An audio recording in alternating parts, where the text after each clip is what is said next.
Rod, very nice to meet you. Welcome to La Charla. It is my pleasure to be here. Thank you so much for having me.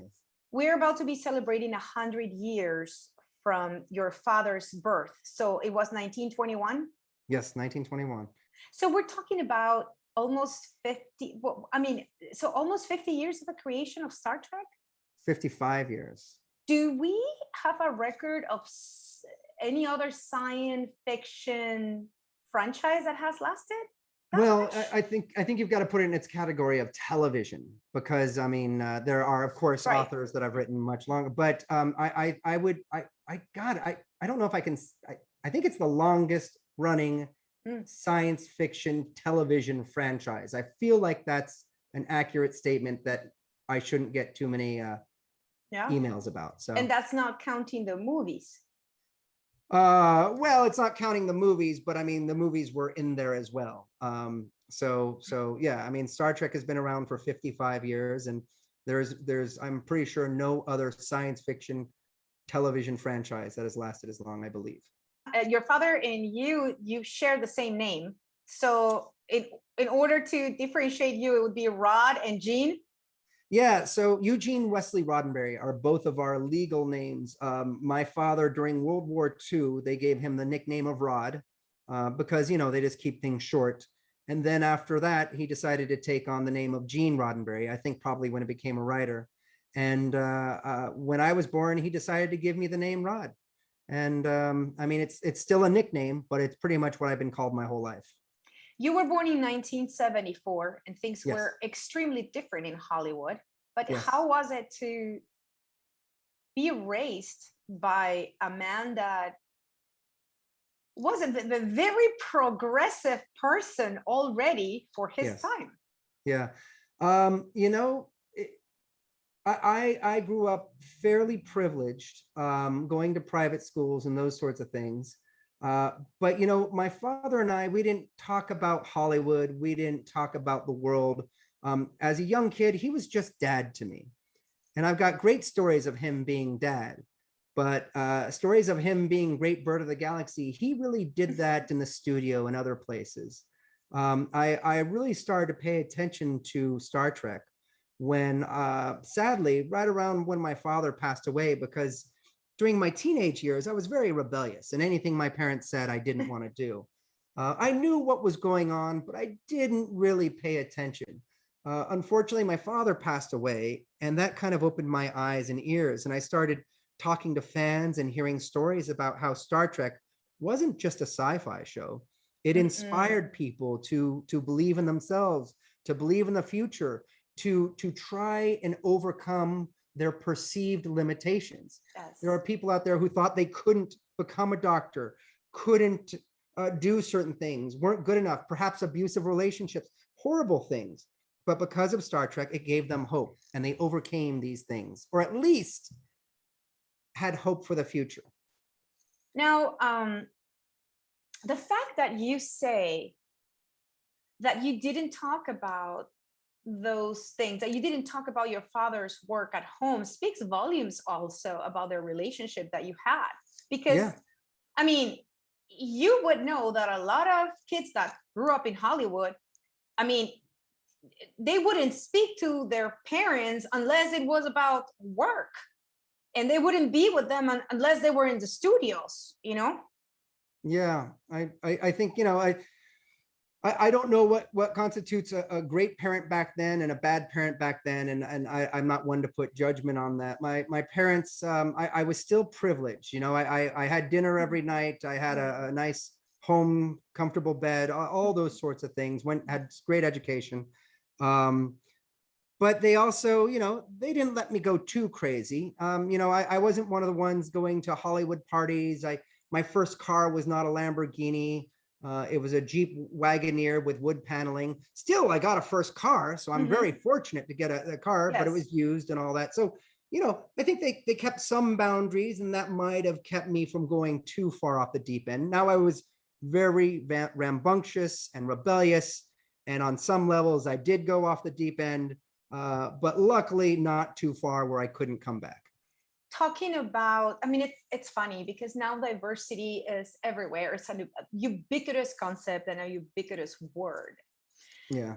Now, do you, um, it might be a difficult question, but No. do you think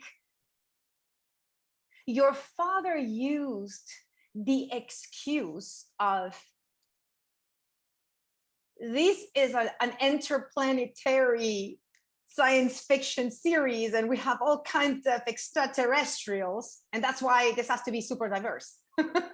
I mean, do you think it was a good excuse? Do you think he used that in order to make a cast so diverse when nobody was doing that? So I want to tell you a couple things here that I think help answer that question. And my father had an incredible life before he created Star Trek. He was a bomber pilot in World War II and flew, I think, something like 80 missions in the South Pacific. After that, he became a transcontinental pilot for Pan American Airways and flew from New York to Johannesburg. When he was deadheading on one of the flights, the plane crashed. He was a lot of world education. Yeah, yes, crashed in the Syrian desert. He was one of a few survivors. Wow. He hung up his wings and then he joined the Los Angeles Police Department and was a beat cop walking the streets of Hollywood. He then became a sergeant and wrote speeches for the chief of police. And then the TV shows, TV was new at that time, and they were getting stories from cops. And my father said, you know what, I think I can do that. And so he became a writer and he wrote for a number of successful cop shows and Westerns, even before Star Trek. And I'm telling you all this because I think my father had an incredible life experience. He traveled the world. He met different cultures. Yes. He talked to people who looked at the life and the universe in a way that he didn't. And that's how he grew and evolved. And I think with that perspective, he was able to see the best of humanity and the worst of humanity. He could also see the future. He said, there's no way we're going to make it if we don't come together on this. So I think he legitimately knew that. My father lived 50 or 100 years in the future, for real. He thought about the issues we deal with today or the issues back then: violence, sex, marriage, drugs, politics, corruption, all these sorts of things. And he said, what was it like 50 or 100 years before? What seems absurd or crazy back then that is commonplace today? Well, now let's see what seems crazy, absurd, rude, offensive to us today that will be commonplace in the future. And he lived in that future. So he was able to create a show and characters who didn't have the intolerances that we have. They didn't have the fears that we have. They didn't have the narrow-minded perspectives that we have today. So with that mindset, he created those characters and he showed us a potential future where we could be a better version of ourselves. And so in a nutshell, I think that's where it came from. I'm sure our audience, all these, Star Trek geeks, are salivating with all this information that you're throwing at us, because it's just so fascinating. It's mind-blowing. I mean, in 3 minutes, you've told me, oh yeah, he went to World War, and then he fell in the desert. It's like, what? Excuse me? Yeah, and then he was a policeman. Excuse me, it's fascinating. He really was such an adventurer. Yeah, if anyone does this exercise and think of things that bother you today, things that you think are inappropriate, yes, you don't believe in, whatever, I guarantee you 50 or 100 years from now, they'll probably be commonplace. And just think about that. So right. If you can think about that, why can't we start living that way now? Now, exactly. And that's the message. So, Rod, and I've talked about this aspect a number of times in this podcast. Mm-hmm. And tell me if you agree with me or not. In the times where your father was a very well-known person in Hollywood, Hollywood was still a very conservative entity. Hollywood is now a very progressive entity. And in my humble opinion, it comes from one thing in particular. Movies are not made in LA in the studios anymore. You go and you film everywhere. You go to Asia, you go to Europe, you go to Latin America, you film, you spend time over there. You, of course, as a crew member, as an actor, you go out, you visit, you talk to locals, and then you come back to your life in LA, which is anybody here. I mean, most of us, we're privileged. And then you go, somewhere else. And that makes you actually think in a different way. And your father had that experience way before a lot of other people. I couldn't agree with you more. I mean, I think that analogy works in so many ways. And I'm going to try to say this one right without being condescending or insulting to people in the world. But I use the example of a dog. I love dogs. I have dogs, but there are people that have dogs and they keep them locked in their backyard all day, every day. When a stranger comes in, that dog is scared and sometimes wants to attack and bite. It doesn't know better. It's not a bad dog. It's just never had this experience before. Exactly. I think you can transplant that ideology on life experience. If you don't, and it doesn't just mean leaving your town, but if you don't leave your town, if you don't take the opportunity to expand your mind and education, your perspective, then you're just not going to know. And you're going to be more susceptible to things that scare you. New ideas will be scary if you don't try to expose yourself to them earlier. And that's exactly what you're saying. And I could not agree more. And I think that is exactly what Star Trek is saying. Thank you. Let's talk now about two of the most transcendent facts in the history of Star Trek. That famous or infamous kiss between Kirk and Uhura. Uhura, now, there are a lot of people that say, Uhura and Kirk, that wasn't the first interracial kiss on TV. If it wasn't, it was the most famous anyway, and the most controversial and the most talked about. Agreed. So you do you know? I mean, I hope that you know the story behind that your father told you about. Unfortunately, I don't. I just hear what other people say. I was not there. I was born in 1974, but the story, who I believe William Shatner tells it, is that everyone understood the importance of it. And no one liked the idea, because in the story, it's essentially sort of mind control that's making it happen. So they wanted to make sure the kiss actually happened.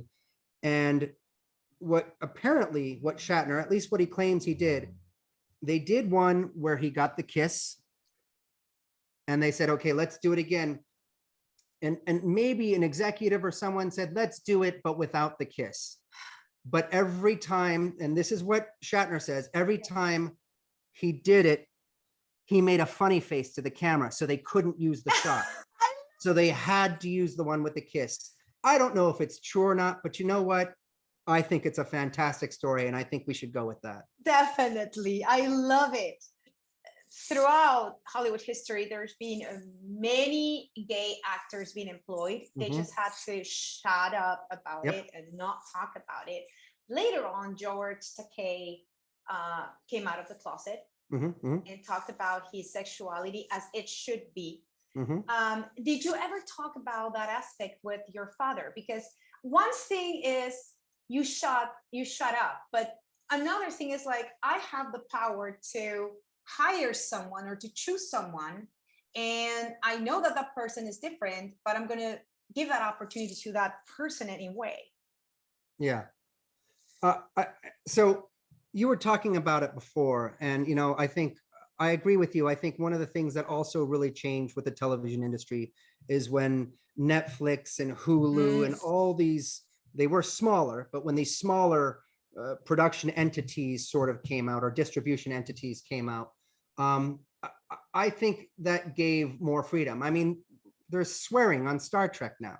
It's no longer guided by the old censors of television. And I think that gave more freedom. And I think Hollywood has a lot of forward thinkers and people who want to get that out there. Going back to gay rights and homosexuality on television, there's a story that I love hearing about my father.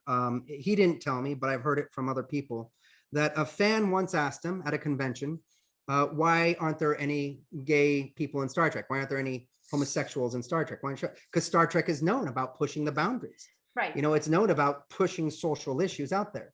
The truth is, at the time, the studios, the censors, people didn't want to be openly blatant about it, because for them, it still was a business.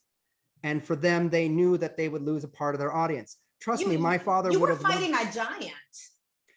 True, 100% true. Yes. And so, but my father gave an answer that I love to this day. Now, at first, I thought it was a cop-out. I thought it was a bullshit answer, pardon my expression. But over the years, I've seen the beauty in what he said. And he basically said, what do you mean? There's plenty of gays on Star Trek. In fact, probably half the ship is filled with gays. In the future, being gay is not an issue. Being gay, you do not have to wear a rainbow flag. You do not have to live in the stereotypes of homosexuality and skipping down the hallway.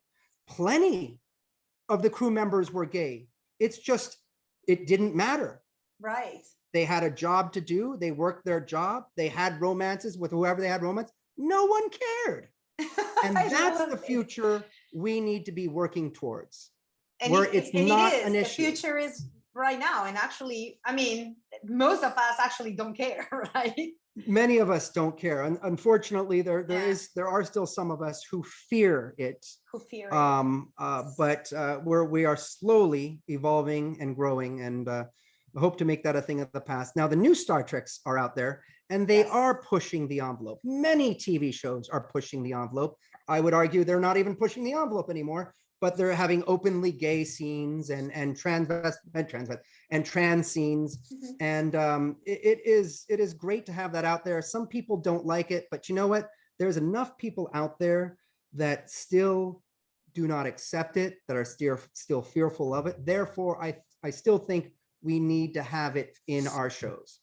Even if we want to live in the future where it's not an issue, we still need to make the statement. I think that's Star Trek's responsibility.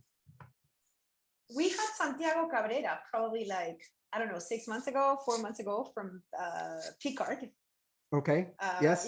Yeah. We talked with him about the series as well, and he loves to be in it. He was fantastic. He's absolutely fantastic.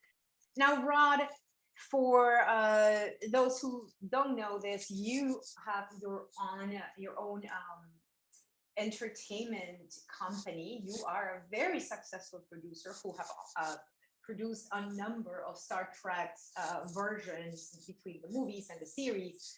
I'm one of many. Yes, but definitely when we think about it, I think one of the main producers is always you. When it comes to Star Trek, it's always like, oh, Rod, or Rod Roddenberry. Definitely, it's your name is always there. I have the name, yeah, but there's a lot of producers who do a lot more than I do. But thank you. Is your last name a blessing, a curse, a challenge when it comes to keep this franchise going? You know, when I was younger and back when I was doing the documentary Trek Nation, I was struggling with a lot of that. And I never would say it was a curse. The only thing that made it a curse was me. I made it a curse for myself for a little bit because I was trying to figure out who I was and what I needed to do. Was I supposed to follow in my father's footsteps? Was I supposed to be the next Gene Roddenberry? Was I supposed to be me? I struggled with that. And I think on some level, we all do that in our younger years. But Trek Nation, the documentary, gave me the opportunity to meet so many people and ask them about my father and really learn about my father. And through that, I was able to learn about myself and come to not just terms, but to come to a complete love for my father, who he was, the philosophy. I made it my own philosophy. And from that point on, I wanted to carry it on, not because he believed in it, but I wanted to carry it on because I believed in it. And I believe in it in my own way. And I try to carry it on in my own way. So it is at this point in my life, so much of a blessing, because who who doesn't want to live in a family, be known for, or be surrounded by an idea of humanity all coming together to work together for the greater good? I mean, it is a blessing because I have that. And I wish other people could have that too. I can't be thankful enough. I guess as a 46-year-old, it's really nice to say my father was on the right side of history. Love it. Right? It's Yes. always good. Let's talk, we just have a couple of minutes left. Let's Sure. talk about future projects. But before that, it's going to be another difficult question. Sure. Which sets did you love the most? Oh, I think it's a hard one, but which one of the sets? Which one of the sets of Star Trek? Yeah. You know, I was born in 74. I've seen all of the original series a number of times, but I grew up with the Next Generation. Yes. But I will tell you, you know, there have been some fan films out there that have done an amazing job at recreating the original series sets. And there's something about the colors and the harsh light and shadows. It's so dramatic and beautiful when I went to it. And there's just something gorgeous about the original series sets. I would normally say my favorite Star Trek is Next Generation. Yes. Oh, but you know what? Wow. Yeah, no, a number of years ago, I was, of course, at Discovery. I got to see the sets for the Klingon ship. And the Klingon ship, every detail, I swear to God, they had Klingon symbols this big on the ground made just for the walkway. And the camera would never pick those up. Every detail, it was like you were on the actual ship. It's gorgeous. I've never been asked that question, and that is a hard one. I'm going to go with the original series, even though I've never on the actual ones, the ones that I have seen from the fans. If they were anything like that, absolutely gorgeous. I mean, drama, passion, color, beauty, incredible. Let's talk about your future projects. What are you working on right now? You know, I mean, the Star Trek side of things, there are a number of new shows coming out. We've currently got Discovery season 4 on its way out. We've got Picard season 2, the first season of Strange New Worlds with Captain Pike, who's played by Anson Mount, who did an incredible job when he was on season 2 of Discovery. He's going to be fantastic. I'm sure the whole show's going to be fantastic. So we have another spin-off coming. That's awesome. You've got another one coming with an incredible cast and a different format. They're going a little bit back to the traditional episodic, where there's the Enterprise having mission after mission after mission, which, you know, for some of us who are older, we really appreciate that. And we've got I love it. Yeah. The animated series, Lower Decks, they've got season 2 coming out.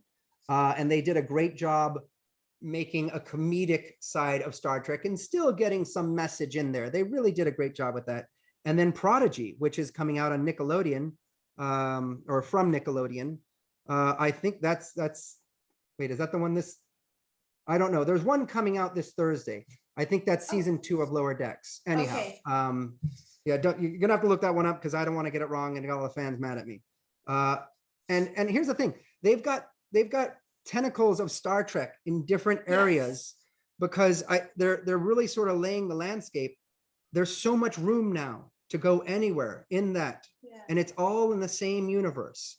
So as long as they keep up the quality writing, the quality casting, the quality stories, I don't see a reason why Star Trek should go off the air. This is the last question, but I think it's the most important. How are we celebrating the 100th anniversary of the birth of your father? So yeah, forgive me. I mean, COVID has made things a little bit difficult. We had a lot of big plans that we had to put on hold. We hope to be time shifting them until 2022. But right now we're concentrating on our online campaigns, and we've got something right now called Think Trek, which right now it's got many facets, but the simplest one is anyone who knows Star Trek, likes Star Trek. If you see Star Trek, a symbol in the sky, in the clouds, or maybe a stain on the desk, or maybe a sign that reads something that reminds you of Star Trek, take a picture of it, put it on whatever social media you want. Just make sure you hashtag it Think Trek.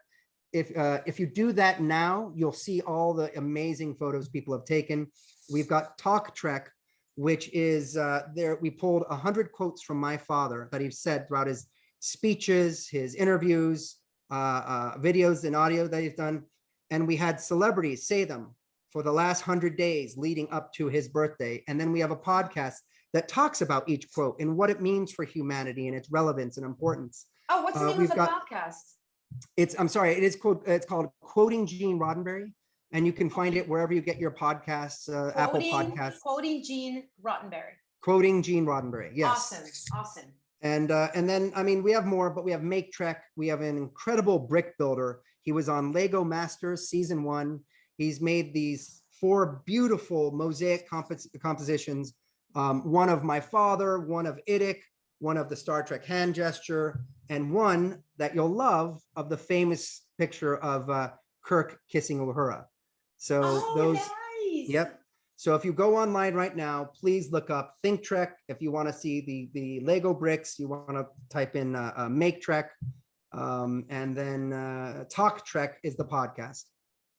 Thank you so much, Rod. It's my pleasure. Thank you for having me. Amazing having you here. Thank you so much. And here we go for another 55 years and another 55.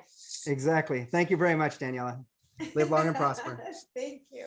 Bye-bye. Take care.